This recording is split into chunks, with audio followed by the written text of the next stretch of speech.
throughout history, the Catholic Church has wielded the power of excommunication to sever ties with those deemed heretical or defiant. Today, we're counting down the top 5 most intense and controversial excommunications that rocked the Church to its core. You won't believe who these 5 people are or the wild reasons they were cast out. Before we delve in deeper, please take 5 seconds to like this video and subscribe to our channel to stay updated on similar videos. Thank you for liking and subscribing. Back to our discussion. Let's move in.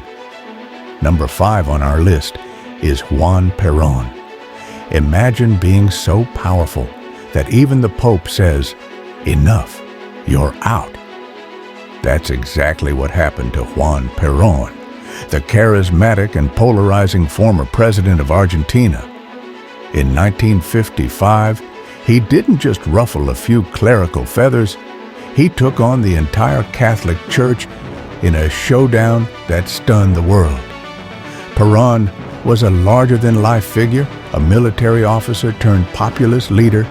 To some, he was a champion of the working class, pushing for labor rights and social reforms. To others, he was a dictator, crushing dissent. But his clash with the church was next level. Under his rule, Argentina legalized divorce and prostitution, moves that horrified the Vatican, which saw them as direct assaults on Catholic morality. Then he upped the ante. When bishops criticized his regime, Peron expelled 2 prominent archbishops, Hugo Santiago Barrionuevo and Ramon Novoa, from the country, accusing them of meddling in politics. Oh, and he didn't stop there. He also banned religious education in schools and seized church properties. Talk about poking the bear. The Vatican had seen enough. On June 16, 1955, Pope Pius XII issued a rare and dramatic excommunication, making Peron one of the few world leaders ever formally severed from the Church. The decree wasn't just symbolic. It fueled a military coup that ousted him days later, backed by Catholic factions. Here's the twist, though.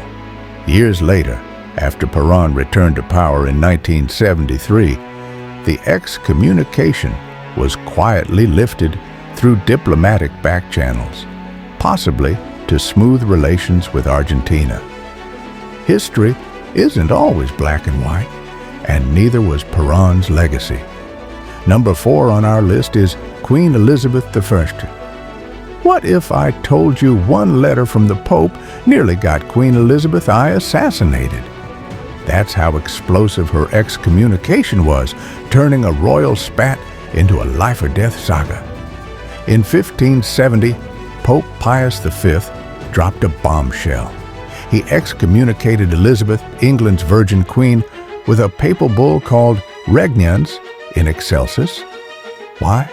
She dared to reject papal authority and cement England as a Protestant nation, building on her father Henry VIII's break with Rome. Elizabeth wasn't just a monarch. She was a theological rebel. She passed the Act of Supremacy in 1559, declaring herself Supreme Governor of the Church of England, and enforced Protestant worship, outlawing Catholic Mass. To Rome, she was a heretic queen, threatening Catholic Europe. But this wasn't just a spiritual slap on the wrist, it was a call to arms.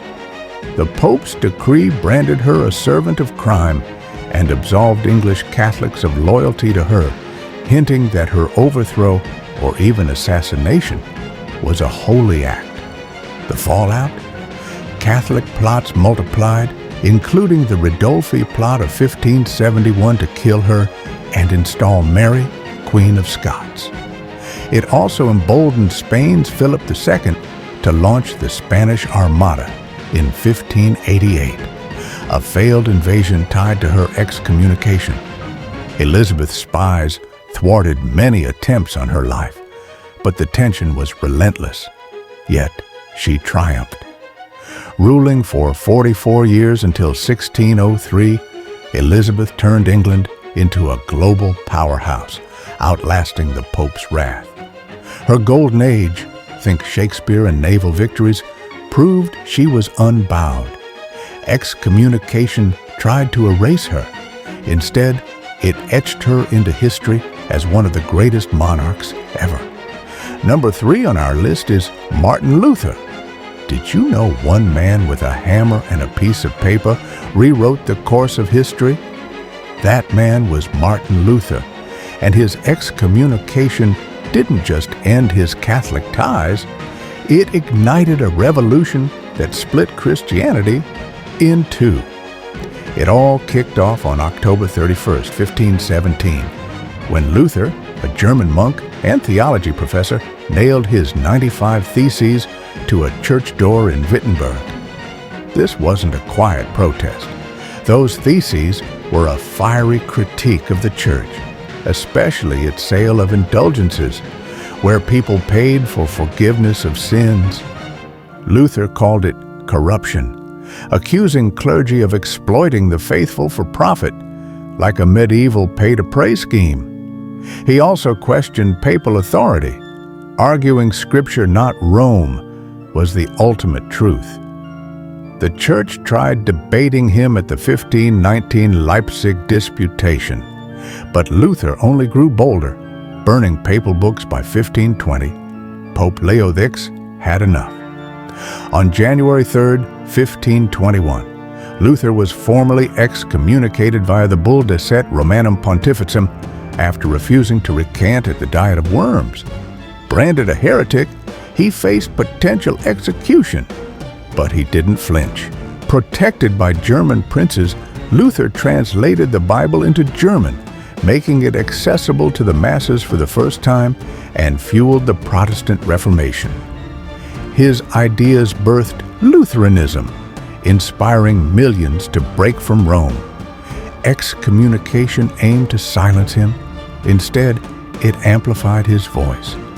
By his death in 1546, Luther had reshaped faith, challenged empires, and left a legacy as the father of Protestantism. One man, one hammer, endless impact. Number 2 on our list is Henry VIII. Have you ever wanted something so badly you'd do anything to get it? King Henry VIII did, and when the church said no, he didn't just defy it, he created his own religion. His excommunication is one of history's most epic power plays. It started with a personal crisis. Henry wanted a divorce from Catherine of Aragon, his wife of 20 years, who hadn't produced a male heir. He'd fallen for Anne Boleyn, but there was a hitch. Divorce was forbidden under Catholic law, and Pope Clement VII refused to annul the marriage. Why? Catherine's nephew, Emperor Charles V, had Rome in a chokehold after sacking it in 1527, pressuring the Pope to hold firm. Henry waited years for approval, but by 1533, he'd had it. His solution? Ditch the Pope entirely. Henry declared himself supreme head of the Church of England via the Act of Supremacy in 1534, seizing control of monasteries, dissolving them for cash, and making England Protestant overnight.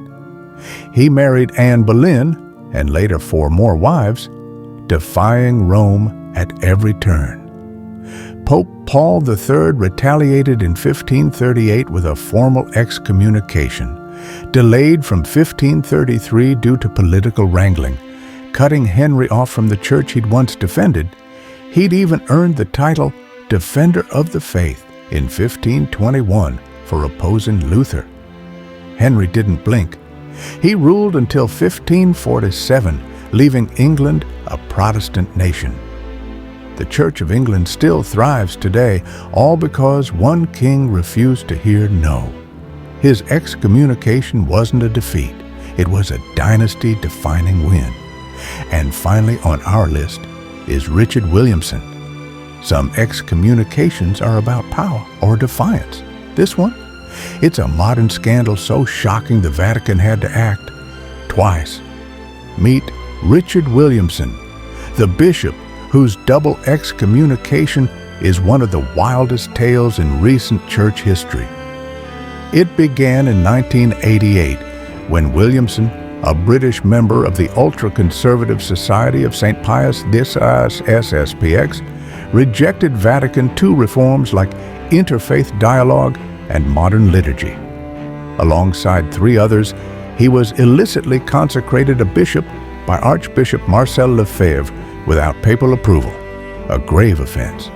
Pope John Paul II excommunicated them instantly via Ecclesia Dei, declaring it schism.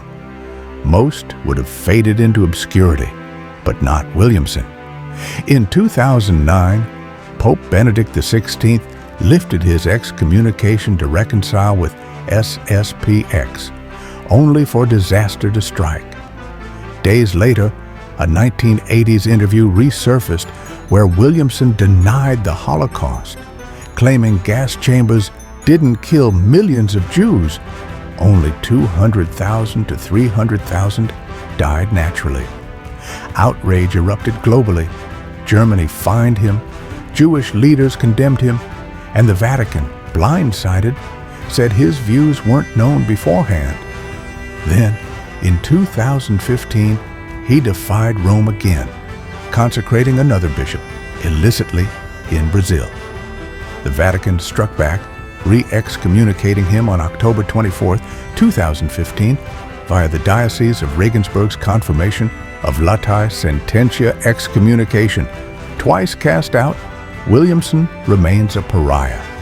Still active in traditionalist circles as of 2025, his story blends theology with infamy, making him the most controversial excommunicant of our time. So there you have it. 5 of the most intense excommunications of all time. From rebellious monarchs to modern-day scandals, these moments shook the Catholic Church and changed history. But the craziest part, that's in this video above. Don't forget to comment, like, and subscribe for more incredible stories from the past.